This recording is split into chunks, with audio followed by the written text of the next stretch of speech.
మీ business ఏదైనా మీ ఊర్లో promotion చేయాలంటే అది సుమన్ టీవీతోనే సాధ్యం. ఇప్పుడే సంప్రదించండి. నమస్తే, welcome to Suman TV. Nizamabad జిల్లాలో ఒక ఇన్సిడెంట్ అయితే జరిగింది. స్కూల్కు వెళ్ళి నాన్న అని చెప్పేసి అన్నందుకు కొడుకు తన ఇంట్లో ఉరి కొయ్యకైతే బలయ్యాడని చెప్పుకోవాలి. ఆత్మహత్య చేసుకొని చనిపోయాడు.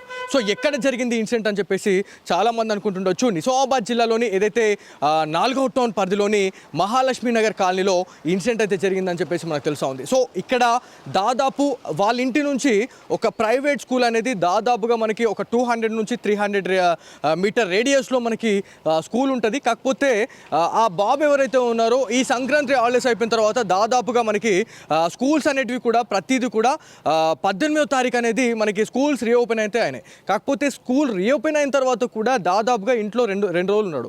3వ రోజు వాళ్ళ తల్లి అయితే మందలించింది. నువ్వు ఎందుకు పోతలేవు స్కూల్కి, నువ్వు పోతావా లేదా అని చెప్పేసి అన్నందుకు నువ్వు ఓ మమ్మీ, తను ఒక గవర్నమెంట్ ఎంప్లాయీ, తను ఒక అని చెప్తా ఉన్నారు వాళ్ళ మదర్. బాస్కెట్ పెట్టేసి వెళ్ళిపో మమ్మీ, నేను మళ్ళీ నువ్వు వెళ్ళిపోగానే నేను వెళ్ళిపోతాను అని చెప్పేసి అన్న తర్వాత ఆ తల్లి ఏం చేసింది, సరే ఆమె డ్యూటీ కాబట్టి తను వెళ్ళిపోయింది. సో ఈ అబ్బాయి ఏం చేసిండు, 9 అయింది, 9 నుంచి 10 అయినా కూడా తను స్కూల్కి వెళ్ళలేదు. స్కూల్కి వెళ్ళకపోయేసరికి అంటే ఆ స్కూల్లో నుంచి వాళ్ళు ఎవరైతే మేనేజ్మెంట్ ఎవరైతే ఉన్నారో వాళ్ళంతా కూడా వాళ్ళ సంబంధిత తల్లిదండ్రులకు కాల్ చేశారు. కాల్ చేసిన వెంటనే వాళ్ళు అక్కడ నుంచి రెస్పాండ్ అయ్యారు. ఏమని, మా కొడుకు ఆల్రెడీ వెళ్ళిర్రు, నేను బాస్కెట్ కూడా పెట్టినాను, వెళ్తాను అని చెప్పేసి అన్నాడు, మీరేంది వెళ్ళట్లేదు అని చెప్పేసి అని అంటున్నారు అని చెప్పేసి అంటే, లేదు మేడం, మేము అంతా చూసినాము, క్లాస్ రూమ్లో స్కూల్లో కూడా అతను రాలేదు అని చెప్పేసి అన్న తర్వాతనే కదా మేము మీకు కాల్ చేసినామంటే, లేదు అన్న తర్వాత వాళ్ళ ఇంట్లో ఒక ట్యాబ్ అనేది ఉంది.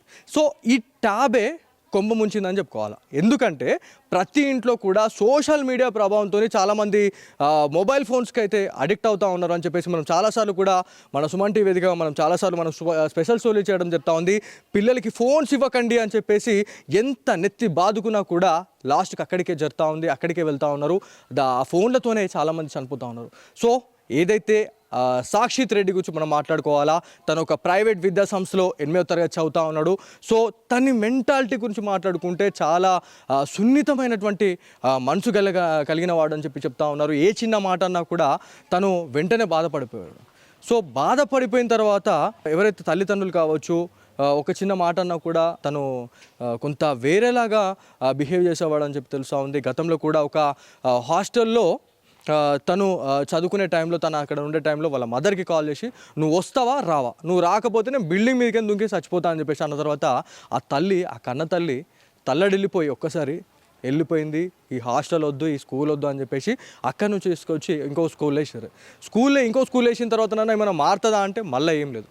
ఆ మొబైల్ ఫోన్సే అండి ఇవాళ సోషల్ మీడియా ఎంత దారుణంగా ఇవాళ పిల్లల మైండ్ సెట్స్ని ఖరాబ్ చేస్తుందంటే ఒక్కసారి మీరు నమ్మచ్చు. ఏదైతే సాక్షిత్ రెడ్డి గురించి మనము మాట్లాడడం జరిగింది, స్కూల్కి వెళ్ళినాం, అక్కడ నియర్ బై లొకేషన్లోని వాళ్ళ ఇంటి దగ్గరికి వెళ్ళినాం. మనం ఇక్కడ ఏదైతే ఈ స్ట్రీట్ కనిపిస్తుందో వాళ్ళ ఇల్లు కూడా మీకు నియర్ బైలోనే ఉంది. కాకపోతే అక్కడ మాట్లాడిన మాటలు ఏంటంటే తనకు ఒక ట్యాబ్ ఇచ్చారండి. ఆ బాబుకి ట్యాబ్ ఇవ్వడం వల్ల సోషల్ మీడియాలో ఇప్పుడున్న నవేడేస్లో చాలామంది కూడా ప్రతిదీ కూడా యూజ్ చేస్తున్నారు. నెట్వర్క్లో మనకి ఏం కావాలనుకుంటే అది మనకి క్షణాల్లో మన చేతిలోకి వచ్చే వాలిపోతుంది. సో కాకపోతే సాక్షిత్ రెడ్డి గురించి మాట్లాడుకుంటే చాలా డిఫరెంట్ మైండ్ సెట్ కలిగిన వాడు అని చెప్పుకోవాలా. ఏంది అని చెప్పి చాలామంది అనుకుంటుండొచ్చు. సో తను సూసైడ్ వీడియోస్ ఏవైతే సోషల్ మీడియాలో సూసైడ్ వీడియోస్ ఏవైతే వస్తాయో వాటిని చూసి చాలా వరకు కూడా ఒక వీడియోని దాదాపు 30 సార్లు ఒక సూసైడ్ వీడియోని తను చూడడం జరిగింది. చూసిన తర్వాత ఆ మైండ్ సెట్ అనేది అట్లా చేసుకోవడానికి ప్రేరేపించిందా లేకపోతే ఏందో అనేది పక్కన పెడితే మాత్రం లాస్ట్కి తను ఆత్మహత్య చేసుకొని చనిపోయింది. మళ్ళీ ఇంకో విషయం ఏంటంటే అక్కడ వాళ్ళ ఇంటి దగ్గరికి వెళ్ళి వాళ్ళతో మాట్లాడే టైంలో ఎవరైతే వాళ్ళ స్థానికులు కావచ్చు, ఇరుగు పొరుగు వాళ్ళతో మనం మాట్లాడినప్పుడు వాళ్ళు ఏం చెప్పారంటే, చాలా మంచి వ్యక్తి అయినా, చాలా మంచి పిల్లగాడండి, ఎంత మంచిగా ఉన్నాడంటే అసలు ఒక మాట అనడానికి కూడా మనం ఉండదు, అంత మంచిగా ఉంటాడు అబ్బాయి అని చెప్పేసి అన్నారు. దాంతోపాటు ఈ సూసైడ్ ఎట్లా జరిగింది అని అంటే, ఒక ఫస్ట్ ఫ్లోర్లో వాళ్ళు రెంట్ ఉంటున్నారు. రెంట్ ఉన్న టైంలోనే తన ట్యాబ్ ఏదైతే ఉందో ఆ ట్యాబ్తోని ఎట్లా వేయాలి ఉరి అంటే ఆ ఫ్యాన్కి వాళ్ళ మమ్మీ చున్నీతోని తను వేసుకొని చనిపోయాడు అని చెప్పి తెలుస్తూ ఉంది.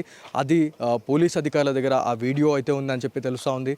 సో ఆ వీడియో ఎప్పుడు బయటకు వస్తుంది అనేది కూడా ఒక చర్చ అయితే జరుగుతూ ఉంది. అసలు ఏంటి అంటే ఆత్మహత్య చేసుకోవడం ఏంది ఆ ఏజ్లో 13 సంవత్సరాలు అండి, 8వ తరగతి చదువుతున్నటువంటి పిల్లగాడు 13 సంవత్సరాల్లో ఒక ఆత్మహత్య చేసుకోవాలని చెప్పేసి ప్రేరేపించుకున్నాడు అంటే ఒకసారి ఆలోచించండి. సోషల్ మీడియా ప్రభావం ఎంత దారుణంగా ఉంది పరిస్థితి. సో ఈ వీడియో చేయడానికి గల మూల కారణం ఏంటి అంటే తల్లిదండ్రులకేనండి. తల్లిదండ్రులారా, మీరు ఈ వీడియో చూస్తే మీ పిల్లలకి మొబైల్ ఫోన్స్ ఇవ్వకండి, టీవీలకు అడిక్ట్ కాకుండా చూడండి. అడల్ట్ వీడియోస్ కావచ్చు, అడల్ట్స్ మూవీస్ కూడా వస్తున్నాయి.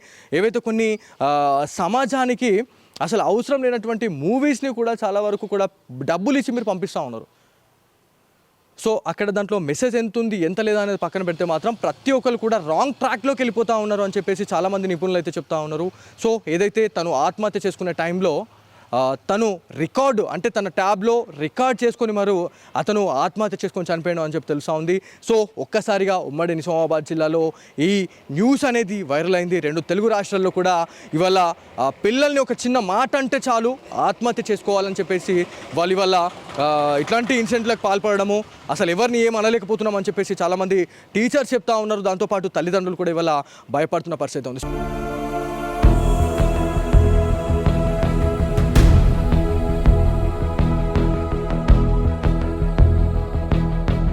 మీకు ఏమనిపిస్తూ ఉంది? సభ్య సమాజానికి ఏం మెసేజ్ ఇస్తున్నారు ఇట్లాంటి వాళ్ళు? తల్లిదండ్రులకు ఏం చెప్పాలనుకున్నారు ఫైనలీ?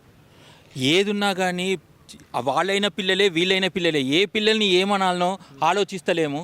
అసలు ఇటువంటిది ఎందుకు జరుగుతుంది? ఇవి జరగడం వల్ల ఏంటి అంటే మొబైల్ వల్ల. ఈ మొబైల్ని ఎంత అవసరానికి ఉంటే అంతే వాడుకోవాలి. కానీ ఈ తల్లిదండ్రులే మొబైల్ని కంట్రోల్ చేయాలి. తినట్లేదు, తాగట్లేదు, మొబైల్ ఇస్తేనే తింటున్నారు, తాగుతున్నారు అని అంటే ఇప్పుడంటే మొబైల్ వచ్చింది, రానప్పుడు మొబైల్ లేదనుకోవాలి. ఫస్ట్ తల్లిదండ్రులు మొబైల్ని తక్కువ చేయాలి, ఏదన్నా చేయాలి. ఇటువంటి ఈ రోజులల్లో ఇంత చిన్న విషయమే ఇంత పెద్దగా అయింది. ఇంకేమైనా నేర్చుకోవచ్చు కదా ఆ పిల్లలు. మీరు అన్నట్టు సోషల్ మీడియాలో మనం ఒక క్లిక్ చేస్తే ప్రతిదీ మంచన్న మన దగ్గరకు వస్తుంది, చెడైనా మన దగ్గరకు వస్తుంది. సో మొబైల్ ఫోన్స్ ఇవ్వకపోవడం చాలా ఉత్తమం అని చెప్పేసి కొంతమంది నిపుణులు చెప్తారు. మీరు దీనికి ఏం చెప్తారు? మీరు నేను కూడా అదే చెప్తున్నా, పిల్లలకు మొబైల్ ఫోన్స్ ఇవ్వద్దు. వాళ్ళు తినట్లేదు మారం చేస్తున్నామని ఇచ్చాము, తాగట్లేదు మారం చేస్తున్నాం ఎంతసేపు తల్లిదండ్రులే ఇక్కడ తప్పు చేస్తున్నారు. వాళ్ళే 10 గంటలు మొబైల్లో ఉండి గంట సేపు వర్క్లో ఉంటున్నారు. దానివల్ల పిల్లలకు అలవాటు అవుతున్నది. ఫస్ట్ బుద్ధి రావాలేంది తల్లిదండ్రులకి. మళ్ళీ ఇంకొకటి ఏంటంటే ఈరోజు ఒక ట్రెండింగ్లో ఒక న్యూస్ అయితే ఉంది. సో ఒక తల్లి ఏదైతే మనకి సంక్రాంతి సెలవులు అయిపోయిన తర్వాత 2 రోజులు ఆ అబ్బాయి అనేవాడు స్కూల్కి పోలేదు. సో ఎన్ని రోజులు స్కూల్కి పోవు, ఇవాళ నువ్వు స్కూల్కి పో అన్నందుకు మనకి వినాయక్ నగర్ ఏదైతే మనకి మహాలక్ష్మి నగర్ కాలనీలో ఆ అబ్బాయి సూసైడ్ అటెంప్ట్ చేసుకొని చనిపోయాడు, ఆత్మహత్య చేసుకొని చనిపోయాడు, ఉరి వేసుకొని చనిపోయాడు. సో ఈ దాని గురించి మీరు ఏం చెప్పాలనుకుంటున్నారు? ఈ దాని గురించి ఎందుకోసం ఉరి వేసుకొని చనిపోయాడు? మొబైల్ అలవాటు చేసింది ఎవరు? తల్లిదండ్రులు. మరి తల్లిదండ్రులు మొబైల్ అలవాటు చేసినప్పుడు ఆయన అలవాటు పడ్డాడు. మంచి చెప్తే మంచి వింటారు, చెడు చెప్తే చెడు వింటారు ఆ పిల్లలు. నువ్వు చెడుని చెప్పినావు కాబట్టి చెడుని విన్నాడు. తప్పు ఎవరిదే? అది తల్లిదండ్రులదే కదా. దాన్ని ఎవరు సరిదిద్దుకోవాలా? ఓ 4 కలిసి వాళ్ళు సరిదిద్దుకొని మొబైల్స్ లేకుండా చేయాలి. ఇంటికి ఒక మొబైల్ సరిపోతుంది, ఇంటికి ఒక ఫోన్ సరిపోతుంది. ప్రతి ఒక్కరికి మొబైల్ ఎందుకండి? ఒక్కొక్కరు 2, 3 మొబైల్స్ వాడుతూ ఉన్నారండి ఇప్పుడున్న నవడేస్లో. అది ఎవరిది తప్పు ఎవరిది? తల్లిదండ్రులదే కదా. డబ్బు ఉంది, అవుట్ ఆఫ్ నుంచి డబ్బు వస్తుంది, అమెరికా నుంచి డబ్బు వస్తుంది, మా పిల్లలు అక్కడ జాబ్ చేస్తున్నారు, ఇక్కడ జాబ్ చేస్తున్నారు, నాకు గిఫ్ట్ పంపించిండు, మ్యారేజ్ డేకు గిఫ్ట్, బర్త్డేకు గిఫ్ట్, కూర్చుంటే గిఫ్ట్, లేస్తే గిఫ్ట్. ఏం బాధాకరమైనటువంటి విషయం ఏదన్నా ఉందంటే అబ్బాయి గురించి మాట్లాడుకుంటే అబ్బాయికి ఒక ట్యాబ్ ఇచ్చారు. ఆ ట్యాబ్లో తను ఏదైతే ఆయన ఆత్మహత్య చేసుకునేటప్పుడు ఆ ఫ్యాన్కి వాళ్ళ మమ్మీకి సంబంధించినటువంటి ఒక చున్నీ తీసుకొని అతను ఎట్లా ఊరేసుకుంటున్నా అనేది కూడా రికార్డ్ చేసి మరి తను ఆత్మహత్య చేసుకొని చనిపోయాడు. సో దీన్ని విన్న తర్వాత మీకు ఏమనిపించింది? ఫస్ట్ ఆ తల్లిదండ్రుల్ని తీసుకెళ్ళి టౌన్లో పెట్టి కౌన్సిలింగ్ చేయాలి అనిపించింది నాకు తెలిసిన మట్టుకైతే. మొబైల్స్ ఇంటికి ఒకటే అని పెట్టాలి, అవసరానికే యూస్ కావాలి.